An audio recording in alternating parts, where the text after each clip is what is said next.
All right. Thanks everyone for coming to my session. And my name is Joe Christopher. I'm the VP of Analytics at Blast Analytics and Marketing. I've been an analytics consultant for over 9 years now and certified DAA web analyst. Been working with web analytics, digital analytics tools since the day of Urchin, and it's an awesome industry to be in. So Blast is a company. We support leaders to evolve their organizations by answering their business questions and just helping them do more of what works and less of what doesn't. The impact increases the probability that they'll achieve their goals and outperform the market.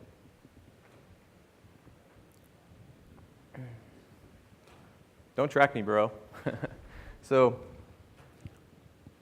there's 3 key sections that we're going to cover today. First, we're going to talk about that there's this increasing desire for users, people, to control their privacy.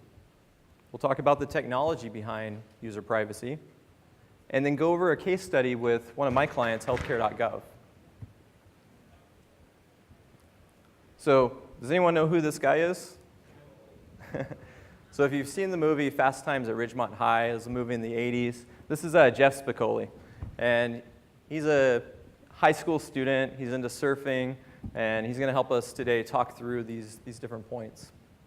So Jeff says, I'm uncomfortable with you tracking me, bro. And the problem here is that a lot of consumers, they're just unaware how they can actually opt out or control their privacy. There's plugins and other methods, and we'll get to those. But it's not as easy for a large percentage of the internet.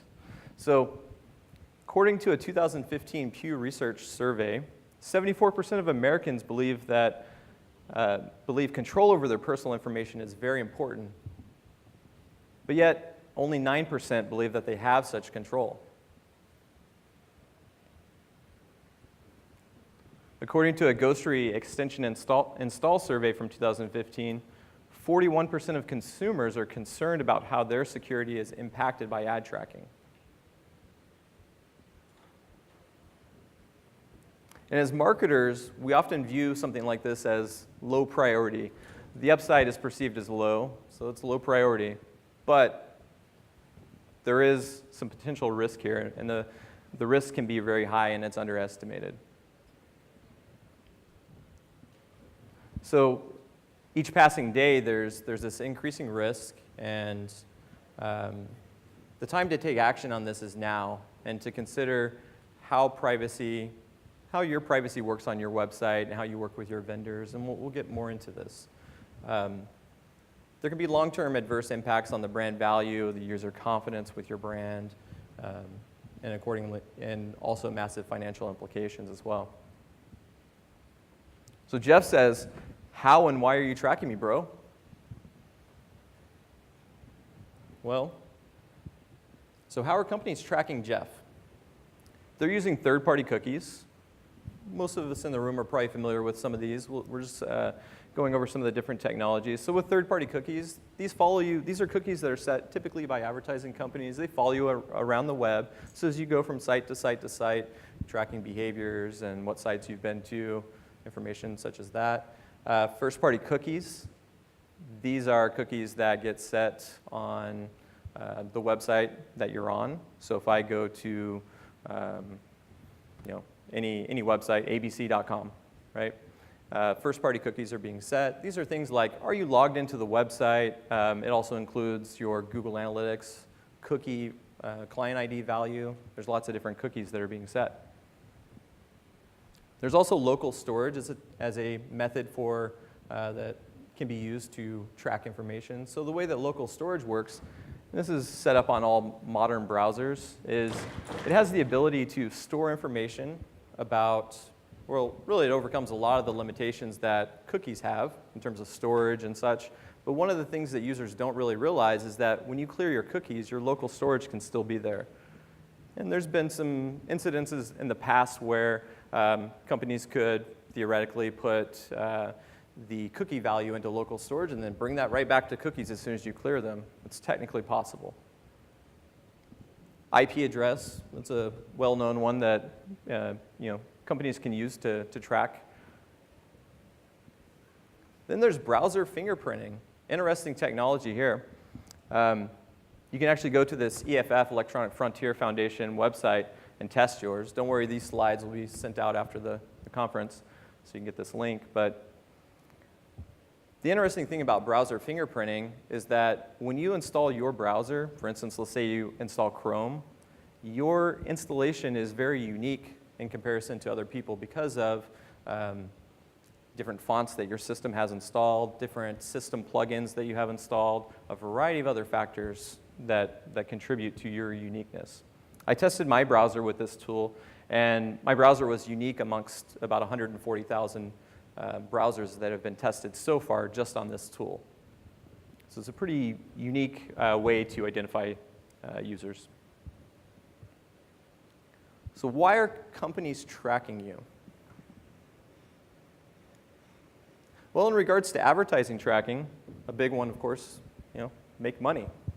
There's also that they want to increase the relevancy of the ads that are being shown and reach users when they're most likely to buy. Remarketing, right? There's obviously cost savings over just showing ads to all users. From a web analytics tracking and personalization perspective, though, we're collecting data because we want to understand what works from a marketing perspective, a UX perspective, and use that data to make websites easier to use, and hopefully personalize your experience. So what can be tracked? Well, who you are, what you did, what you like, what you have, what you do. If anyone in the room has like a Fitbit device or similar device, you're sending that type of data to third parties, in this case Fitbit or other places. And there's a lot of information that's just being collected by you simply using different technological devices and being on the internet, using web browsers. There's a ton of stuff on here, right? So things that maybe you don't think about, but they're being collected. Some obvious ones such as different preferences or site behaviors, so what sites you've been to, some obvious ones. So what did they know about me? Well, this is information that I pulled from Google ad settings. And Google thinks that I'm 35 to 44, that's right. That I'm male, yep. Currently in San Diego. I normally reside in Sacramento area. I have some interest categories of technology, analytics, books, travel, food, and also hair care. So the interesting thing about this is that I think that they're picking this up because one of my clients is also, they sell hair care products. So not that I have a direct interest in it, but I'm just browsing these sites, searching for different, either competitors or whatnot. And so be aware that the data is not always exactly accurate. If they had my picture, maybe did some image, used an image algorithm to determine that, probably not into hair care, but. So what did they know about you? We've talked about the age range, gender, location, different interest categories, and more. There's a variety of websites that you can use to actually check yourself. So Google Ad settings, I mentioned that one. Digital Advertising Alliance. They have a website you can go to look at different advertising companies that are tracking you and using custom behavioral information to better target you as an individual. The third link on here is about the data. It's a website by Acxiom. Acxiom is this huge company that gets data from surveys, public records, all kinds of different data sources, and they aggregate it all together. You can go to this URL, aboutthedata.com, create an account. You have to give them some personal information so that you can authenticate and access your information that's on there. But it has information such as if you have a mortgage, how much money do you owe on your mortgage? Do you have cars? How many children do you have? Approximate income. They have all kinds of information on you, and you can actually edit your information here too. Very interesting site. So, this room is full of marketers and analysts And as marketers, we should be responsible with our usage of data in organizations. And to put it simply, don't surprise your customers, negatively surprise your customers. We need to do these things. We need to provide great experiences, assure trust in how we handle the data, be transparent in our privacy policies, and give consumers choice and control. So imagine that your data usage practice was an open book. Would your customers be negatively surprised at what you're doing? Is your privacy policy up to date? And are you doing anything that violates that policy? If a user doesn't want to be tracked, do you want to turn them away from your brand? Probably not. But there's this elephant in the room. If you let people opt out, your data is no longer going to be accurate.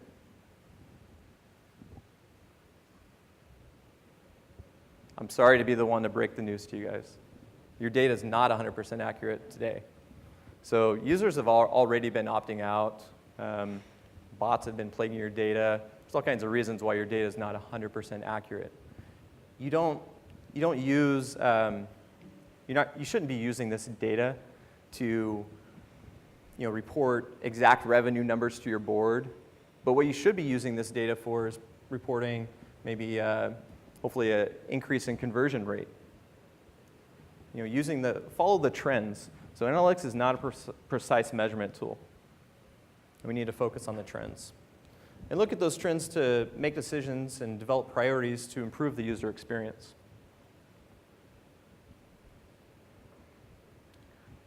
Consumers controlling privacy. So what a novel idea. What if we lived in a world where users can control their privacy? So let's start with understanding some of the technologies and the ways that users can control their privacy. And then shortly thereafter, we're going to get into the case study with Healthcare.gov. So what is DoNotTrack? Well, there's a screenshot here of Chrome. You can go into your settings. You can enable the setting that says, send a DoNotTrack request with your browsing traffic. Ends up getting exposed via JavaScript. All the modern browsers support DoNotTrack.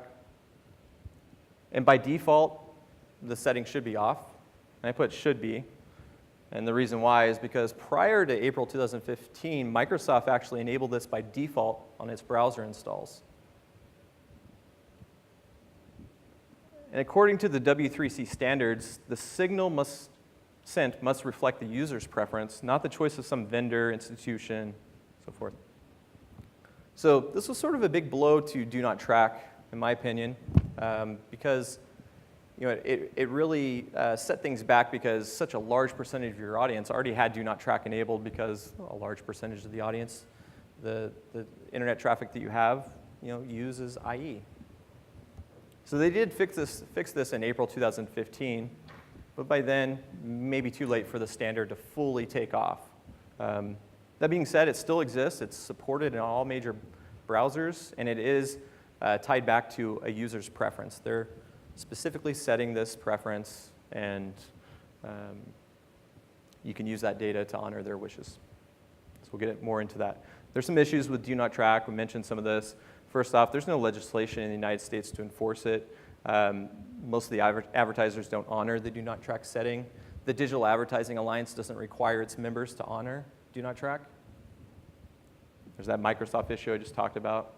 Good intent, but today sort of does very little, which is too bad. So how much of your audience potentially has DoNotTrack enabled? This screenshot and the stat here is from a September 2014 stats from Mozilla, people that make Firefox, the browser. And they claim that 13% of the United States had it enabled for desktop. And so I ran this on our own website and found that in 2016, about 8% of desktop users have DoNotTrack enabled. In comparison to mobile, the data from Mozilla 2014 claimed 4% mobile. And 2016 visitors to my website showed 18%. So pretty high rate there. More modern browsers, I think, Features have changed since 2014. People are opting into that. When we compare DoNotTrack to, say, OptOut, there are some big differences here. As I mentioned earlier, DoNotTrack is when the user is expressing a preference. The preference is that you don't track them whenever possible, basically. It primarily targets third-party advertisers. In comparison to OptOut, users are explicitly opting out of a specific technology, and they expect that to be honored 100% when they opt out. They achieve this through plugins, browser settings, website controls, and it can be tied to a specific technology. And this can target both third-party advertising, web analytics tools, sort of runs the gamut. There's a variety of options that exist today for consumers to control their privacy. Things like Privacy Badger, which is a tool by the EFF, the Electronic Frontier Foundation. Ghostery has a plugin, AdBlock Plus, the cookie settings. And then you can go to individual sites to opt out of tracking. You can go to the DAA opt-out. It's important to note here that when you opt out of through the DAA, Digital Advertising Alliance, you're not going to stop receiving ads. They're just not going to use that data to customize and track your behaviors, basically. Google Ad Settings, I mentioned that one earlier. Ghostery Global opt-out, and then you can also opt out of individual tools. So there's so many ways for users to control their privacy. And there's not really a set standard on this, at least a full standard. And as marketers, we can't forget who users are. They're real people like you and me. So I implore you to be a responsible marketer and proactively increase customer access to privacy options. You're going to reduce your risk while potentially increasing customer confidence and brand affinity in the process. So as Jeff Spicoli would say, thanks for the transparency and control, bro. All right, let's jump into the case study with my client, Healthcare.gov. So the client's name is CMS. It's Center for Medicare and Medicaid Services. They're a U.S. federal agency, and they administer Medicare, Medicaid, and also the Affordable Care Act, Healthcare.gov. So Healthcare.gov ran into a problem. The problem was, you're tracking my private info, bro. So we have this problem. There was some negative PR back in January 2015. The Associated Press picked up or released the story, and then Electronic Frontier Foundation, EFF, picked up the story as well and had this article, a screenshot up here. And it alleged that Healthcare.gov was sending personal health information, PII, to third parties. The EFF confirmed that the data was being sent to around 14 third-party domains. An important thing about this, though, is that Healthcare.gov was not intentionally doing this, and we'll get into what was actually being sent. And this same story could potentially happen to your organization as well. So when you're a larger organization, there's many more spotlights on you. That's a good thing. And developers, though, may not always be informed of the types of risks when they're building the site's functionality. So there's an example, and it's from the article, of a floodlight tag that was firing. You can see the OREF parameter in the URL. It's the second line near the end. And it has the full URL, that's the originating refer, of the URL that the user was on when the tag fired, the double-click floodlight tag. I've highlighted some parameters here that the article stated as personal information that a user is selecting. This happens to be a tool. And so the user inputs their age, whether they're a smoker, pregnant, their zip code, their income. And so this information existed in the URL. And the developers, they just unintentionally made a programming change that caused the full URL, including the query string parameters, to be passed to those tracking tags. It wasn't intentional, but it's an opportunity to further educate your developers on the risks at hand when something like this occurs. And so Healthcare.gov wanted to take action.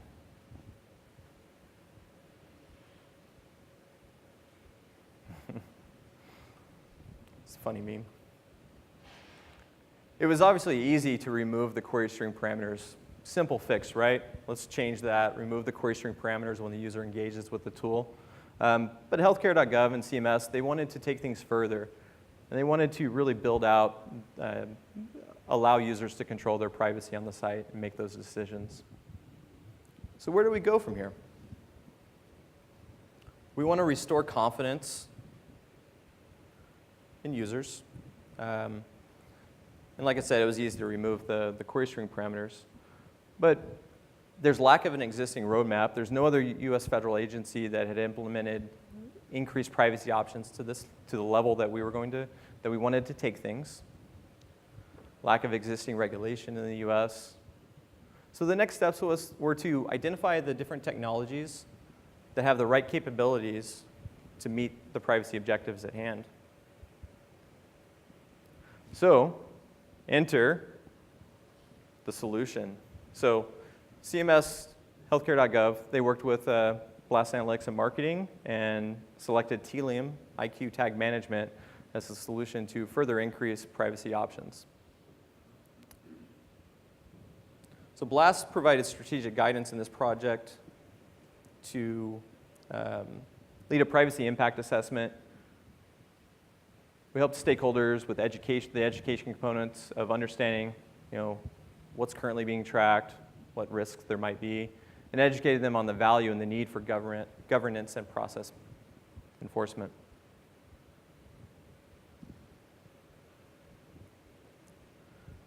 So our objectives were first, to provide a high level of security to users, leverage features to accelerate and accurately provide consumers with the options to opt out,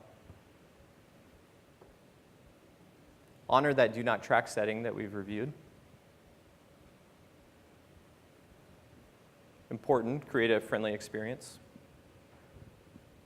and restore confidence, as I mentioned.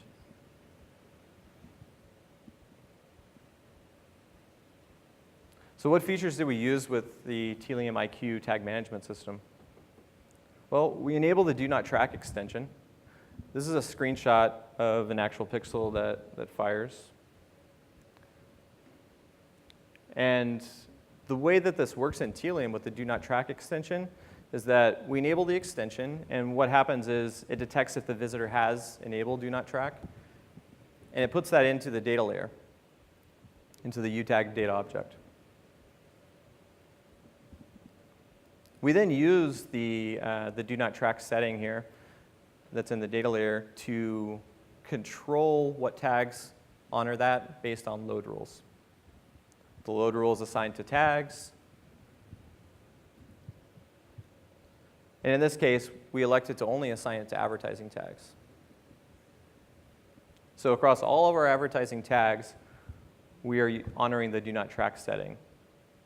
And so you can see at the bottom half of this screenshot, there's a load rule called shop, home, en, D&T. And that's helpful from a naming perspective to make sure that you know what rules have DoNotTrack so you don't use them for something else.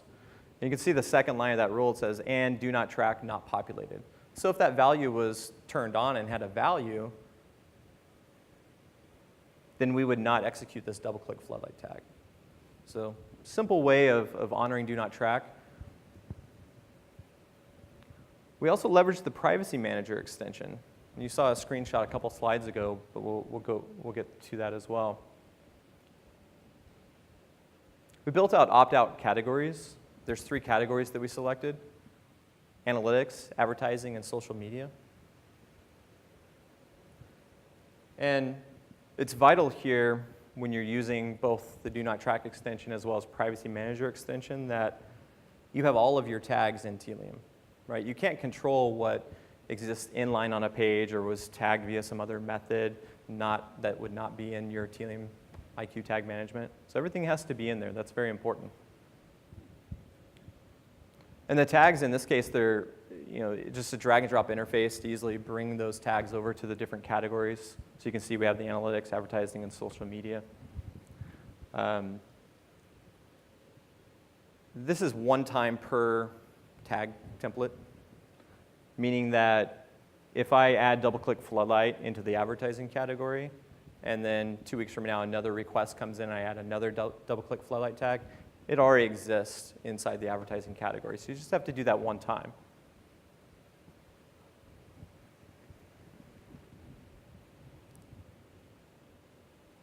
The end result of the Privacy Manager extension was this Privacy Manager modal that's on the site. And you can actually get to this if you go to Healthcare.gov, scroll at the bottom, click on Privacy Settings. This option will pop up. And so we customize it to the site design and also for accessibility 508 compliance. Just so you're aware, the native Telium template for this is not 508 compliant. There were some issues with that, so we had to update that, which was fine. You have full access to the template. Required manual edits to the multi-opt-out template in Telium IQ so that we can adjust it and match to the user or to the site design. We also implemented a translated version for the Spanish domain as well that has the same 3 categories, but this whole modal was translated for the user.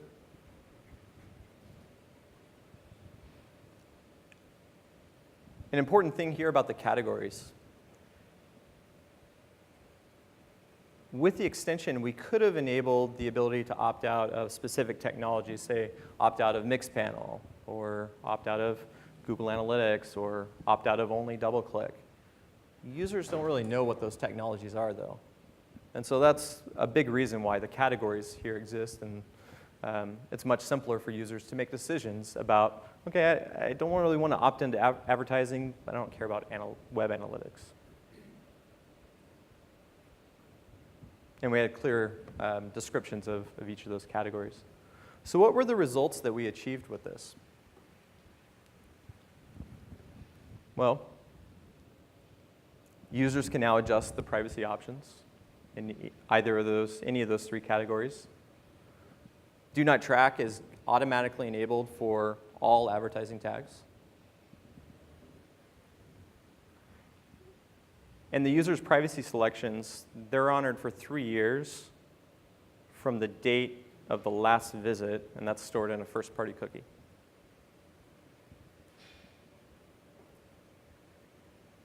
Further, it's honored across all subdomains of Healthcare.gov.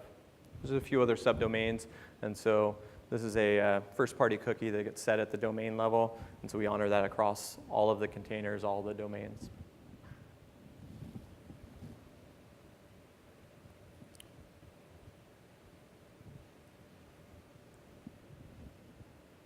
So increased transparency on third-party tools. We helped Healthcare.gov perform a privacy impact assessment for each third-party tool. Basically covers why and how each tool is used. Helped in the development of a new privacy policy. Third-party tool assessments. And within those assessments, here's a screenshot of privacy information regarding third parties. We provide a link, Healthcare.gov provides a link to that third party's privacy policy directly. And also opt-out links if the user wants to opt out from that specific vendor. But they can also use the options on the modal to opt out of a category. So we have this modal installed, the DoNotTrack setting, everything's up and running.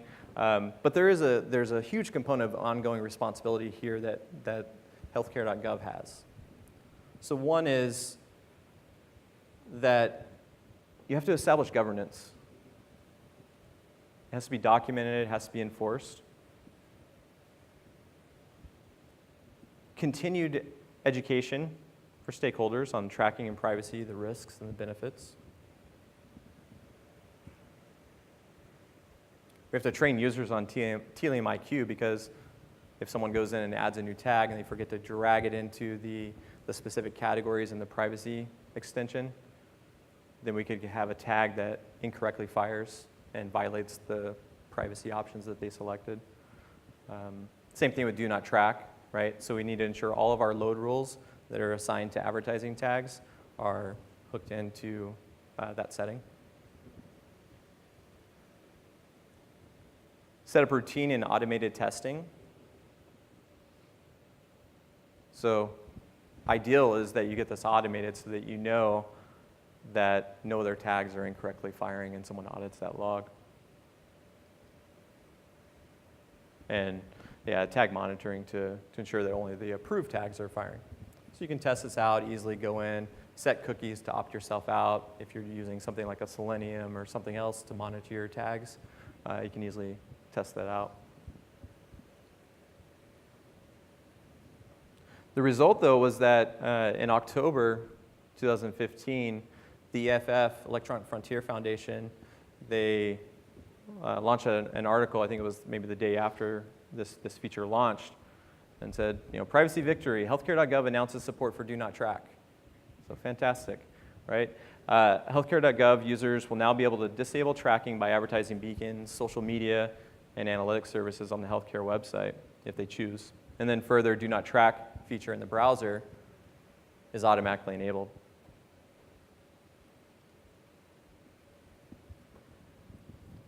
And the EFF, they applauded Healthcare.gov's decision to support DoNotTrack and give their users strong privacy controls. So there's a few takeaways from today's presentation. One is that privacy concerns, they're only going to continue to intensify. It's best to think about this as within your organizations and get ahead of it now. Start making plans. It's okay to lose some of your data when users opt out. It won't impact the insights, the trends. That's what's important to look at. I recommend to perform a privacy impact assessment. Understand what's firing on your site. I work with a lot of clients, and unfortunately, it's too often that they don't really have a full view of the landscape of what's firing and why it's firing, what this tool is used for. There's old pixels that are firing that they're no longer even engaged with that vendor. So clean up things and of course, move it into tag management. Consider using the features that we discussed today, the DoNotTrack extension, the Privacy Manager extension in mobile. Invest in your commitment to user privacy, which requires education, governance, and monitoring. This is a way to differentiate and protect your brand by proactively embracing user security and privacy. So, as Jeff Spicoli would say, thanks for not tracking me, bro. Thank you very much.